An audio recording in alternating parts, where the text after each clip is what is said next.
আজকে হচ্ছে আমরা যে বিষয় নিয়ে কথা বলবো এটা হচ্ছে আমরা টাইপ করার সময় যে ভুলগুলো করি, আমরা আসলে কি কি ভুলের কারণে আমাদের হচ্ছে গতি উঠে না, মানে আমরা কি এমন ভুল করি, আমরা পরিশ্রম করি কিন্তু আমাদের গতি আসে না। এই বিষয় নিয়ে আজকে কথা বলবো। তো হচ্ছে কী কারণে আমাদের গতি আসে না, এটা হচ্ছে সর্বপ্রথম আমাদের যে কাজটা করতে হবে এটা হচ্ছে আমাদের মনোযোগ। আমরা প্রথমে মনোযোগটা থাকতে হবে। আমি যদি লেবে থাকতে হবে, বা আমি যদি সেন্টারে থাকি সেন্টারে থাকতে হবে। এখন প্র্যাকটিক্যাল দিব, আমার মনোযোগটা এখানেই থাকতে হবে। তো মনোযোগটা যেন আপনি যখন থাকবেন, যদি এরকম থাকে যে আমি এখন টাইপ দিচ্ছি বা 5 মিনিট পরে কোথাও যাওয়া লাগবে, বা হচ্ছে দেখা গেছে আমি এখন টাইপ দিচ্ছি আমার বাসায় এমন একটা কাজ আছে, এরকম যেন না হয়। যদি এরকমটা হয় তাহলে আপনার গতি আসলে পর্যাপ্ত যে গতিটা চলে আসবে না। এই জন্য আমাদের কী করতে হবে, যে টাইপ করার সময় সর্বপ্রথম যে কাজটা এটা হচ্ছে মনোযোগ।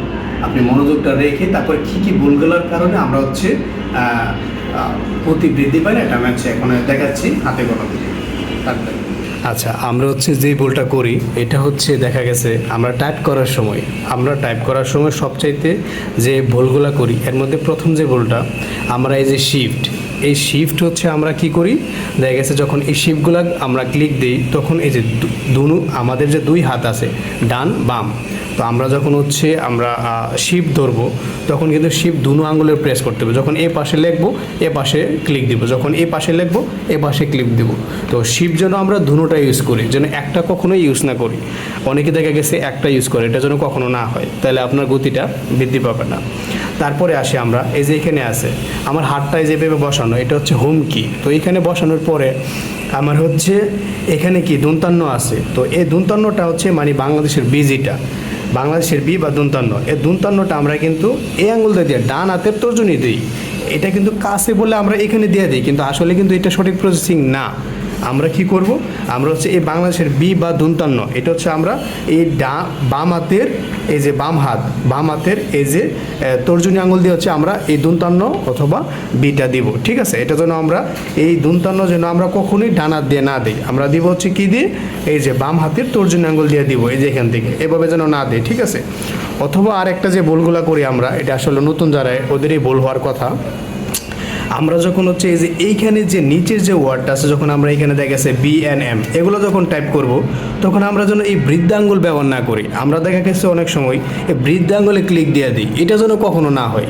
এখানে নিচের যে ওয়ার্ডগুলো আছে, যেমন এই যে বাংলাদেশের বি এবং বিটা কিন্তু এই আঙ্গুলের বাম হাতের তর্জনী আঙ্গুলের, কিন্তু আমরা কিন্তু এটা বৃদ্ধাঙ্গুল দিয়ে দিই মাঝে মাঝে, বা NM বৃদ্ধাঙ্গুল দিয়ে দিই, এটার জন্য কখনো না হয়। সঠিক প্রসেসিং হচ্ছে আমরা বাম হাতের এই যে বি এটা হচ্ছে এই বাম হাতের তর্জনী আঙ্গুল, আর NM হচ্ছে ডান হাতের এই যে তর্জনী আঙ্গুল। ঠিক আছে, তারপরে যে ভুলটা আছে এটা হচ্ছে আমরা ব্যাক স্পেস।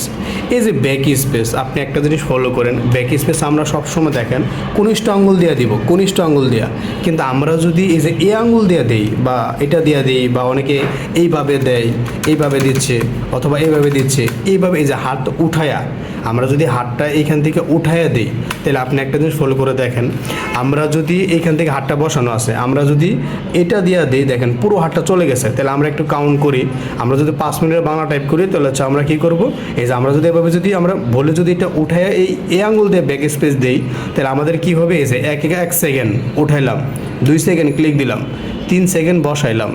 এখন একটা 5 মিনিটের ভিতরে আমরা কিন্তু ব্যাক স্পেস অনেকবার চাপি। আমরা যদি সর্বনিম্ন 30 বার ধরি ব্যাক স্পেস, যদি আমরা একটা স্টুডেন্টের 5 মিনিটে 30 বার ধরি, তো 30 বার ব্যাক স্পেস ধরলে আপনি দেখেন 5 মিনিটে কত মিনিট খেয়ে যাচ্ছে, প্রায় 1.5 মিনিট আপনার এমনি ফাও নষ্ট হয়ে গেল। সুতরাং আর দেখেন আমরা যদি এই কনিষ্ঠ আঙ্গুল দিয়ে দিই, হয়তো বা প্রথমে যাবে না কিন্তু পরে কিন্তু ঠিকই যাবে, এটা সম্পূর্ণ প্র্যাকটিসের উপরে। তাহলে আমরা কি করব, আমরা কনিষ্ঠ আঙ্গুল দিয়ে ব্যাক স্পেসটা দেওয়ার চেষ্টা করব। এ হচ্ছে দেখেছি টুকটাক যে ভুলগুলো। আর স্পেস বার আমরা কি করি, এই স্পেস বারটা আমরা অনেক জোরে ক্লিক দিই, দেখা গেছে এরকম এই উপর থেকে একদম জোরে ক্লিক দিই। অনেকে দেখা গেছে সাউন্ডের জন্য দেই, অনেকে আবার দেখা গেছে এটা খারাপ একটা অভ্যাস। আমরা কখনো জোরে উপরে, এই যে আমরা উপরে উঠাইলাম, আমরা যদি উপরে উঠে ব্যাক স্পেস দিই তাহলে তো আমাদের সময় নষ্ট হচ্ছে। তাহলে আমরা উপরে উঠাই দিলাম, আমার যখন টাইম কাউন্ট হবে তখন ভাই 1 সেকেন্ডেরও দাম আছে। সুতরাং আমরা কখনো ব্যাক স্পেস আমরা দেখা গেছে যখন এই আঙুল দিয়ে আমরা যখন ক্লিক দিব বা যখন টাইপ করব তখন এটা দিয়ে ব্যাক স্পেস দিব, যখন এটা দিয়ে টাইপ করব, বাম হাত দিয়ে, তখন ডান হাত দিয়ে স্পেস দিব, ঠিক আছে? তবে অতিরিক্ত উপরে উঠায় না, ঠিক আছে? এই ভুলগুলো শুধরালে দেখা গেছে আশা করি আপনারা যখন নিয়মিত প্র্যাকটিস করবেন তখন খুব ভালো একটা পারফরমেন্স নিয়ে আসতে পারবেন, এই আর কি। ঠিক আছে, ধন্যবাদ সকল।